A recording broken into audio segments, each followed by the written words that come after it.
नमस्कार दोस्तों, my dear students and friends. जैसा कि आप जान रहे हैं कि जो हम लोग ये जो सेशन चला रहे हैं ये यूपीएससी और जो पीसीएस या स्टेट लोक सेवा आयोग की जो सर्विसेज हैं उनके लिए इंटरव्यू गाइडेंस प्रोग्राम है और वहाँ आने वाले कुछ ऐसे क्वेश्चंस जो अमूमन लोगों को परेशान करते हैं उस पर हम लोग यहाँ बात कर रहे हैं। यूपीएससी में पूछे जाने वाले कुछ ऐसे महत्वपूर्ण प्रश्न जो सबसे मुश्किल प्रश्न भी हैं, हम लोग उनके बारे में डिस्कस करते हैं। उन्हीं में से एक सबसे मुश्किल प्रश्न है जो बहुत देखने में तो बहुत आसान लगता है लेकिन है बहुत मुश्किल। और वो प्रश्न है कि आप अपने बारे में कुछ बताइए। To introduce yourself. लोगों को लगता है कि बहुत आसान है, सवाल बहुत सरल दिख रहा है, लेकिन वास्तव में ये बहुत जटिल प्रश्न है, एक बहुत डिफिकल्ट प्रश्न है। ऐसा सवाल पूछने का रीजन क्या है?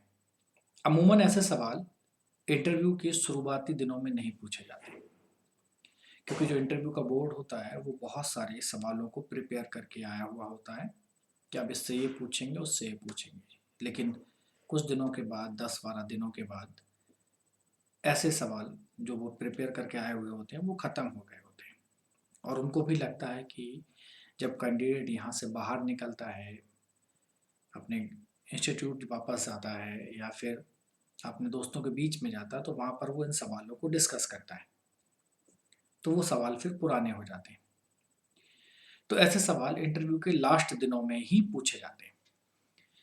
जो यहाँ पर बोर्ड मेंबर्स का एक ही उद्देश्य होता है कि यहाँ से और प्रश्न जो पूछे जाने हैं वो कैंडिडेट खुद उनको दें। या अगर कैंडिडेट स्मार्ट है, अवेयर है, तो वो आंसर में कुछ ऐसे क्लू छोड़ देगा कि बोर्ड मेंबर वहाँ से प्रश्न को उठा सकें। इसका मतलब क्या हुआ? इसका मतलब ये हुआ कि अब इंटरव्यू की दिशा कौन तय करेगा? कैंडिडेट के द्वारा तय की जाएगी। ठीक, बहुत इंपॉर्टेंट बात है जो वहाँ पर तय करना है कि इंटरव्यू की दिशा कौन तय कर रहा है। अब उस दिशा को कैंडिडेट ही तय करेंगे।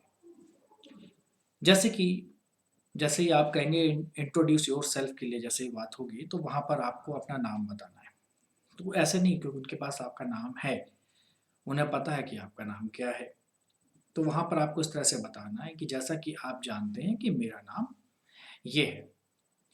अब इसके बाद बहुत सारे अभ्यर्थी जो सबसे बड़ी गलती करते हैं वो ये करते हैं कि वो यहाँ पर अपने माता-पिता का नाम, अपने भाई-बहन के बारे में भी बताने लगते हैं।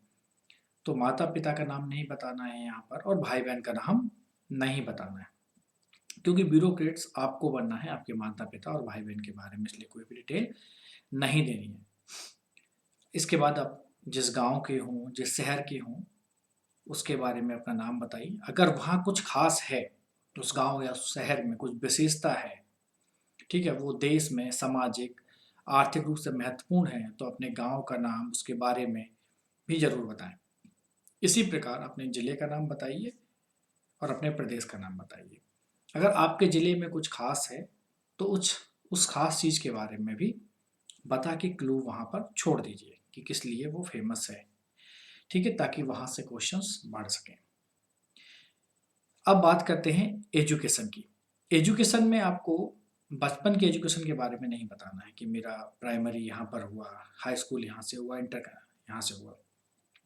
जो आपका लेटेस्ट इन्फॉर्मेशन है आपके एजुकेशन के बारे में कि आपका ग्रेजुएशन कहाँ से हुआ है, किस यूनिवर्सिटी से हुआ है, और अगर आप पोस्ट ग्रेजुएशन हो चुका है तो उसके बारे में भी बताएँ। और उसके अलावा अगर आप पीएचडी कर रहे हैं या कुछ और कर रहे हैं तो उसके बारे में भी इन्फॉर्मेशन दे सकते हैं। इससे ज़्यादा कुछ नहीं बोलना है। ठीक है? मान लीजिए अगर आप बीटेक हैं और उसके बाद आप एमएसडब्ल्यू का कोर्स करना चाहते हैं, है ना? दिल्ली यूनिवर्सिटी से कर रहे हैं, तो वहाँ से आपका क्वेश्चन बन सकता है, तो वहाँ पर वो आप क्लू छोड़ दें कि आप बीटेक के बाद आपने एमटेक क्यों नहीं किया? तो उसके लिए प्रिपेयर होके रहिए, ठीक है? एजुकेशन में इससे ज़्यादा आपको नहीं बताना है। यदि कोई जॉब कर रहे हैं तो उसके बारे में बताएँ, प्राइवेट जॉब कर रहे हैं या फिर गवर्नमेंट जॉब कर रहे हैं या पहले से ही आईएएस में सेलेक्टेड हैं, ठीक है? तो उसके बारे में बताएँ कि मैं आईपीएस हूँ, आईआरएस हूँ या आईआरटीएस हूँ, तो उसके बारे में भी आपको वहाँ पर अपनी इन्फॉर्मेशन दे देनी चाहिए। ठीक है? अब बात करते हैं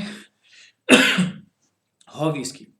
जब हॉबीज़ की बात कर रहे हैं तो बहुत शॉर्ट में बताइए, जैसे किस खेल में आपको रुचि है, किस तरह की मूवी देखना आप पसंद करते हैं, कोई नॉवेल पढ़ते हैं तो उसके बारे में भी आप वहाँ पर जानकारी दे सकते हैं।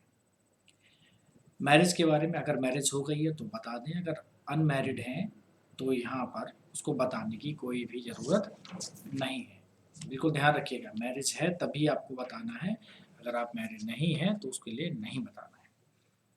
अब इम्पोर्टेंट बात जो है कि अगर आप चाहते हैं कि इनमें से कहीं से भी क्वेश्चन बने, तो उस जगह पर थोड़ा-सा इंसिस्ट कर दीजिए।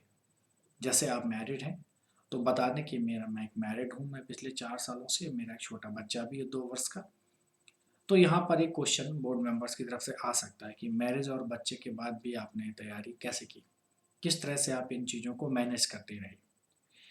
ज़िले के बारे में अगर वो पूछें तो आप चाहें तो यहाँ से भी क्वेश्चन पूछ सकते हैं। तो मैंने आपको बताया था ज़िले के बारे में अगर कुछ ख़ास है या किसी लिए प्रसिद्ध है तो बताइए।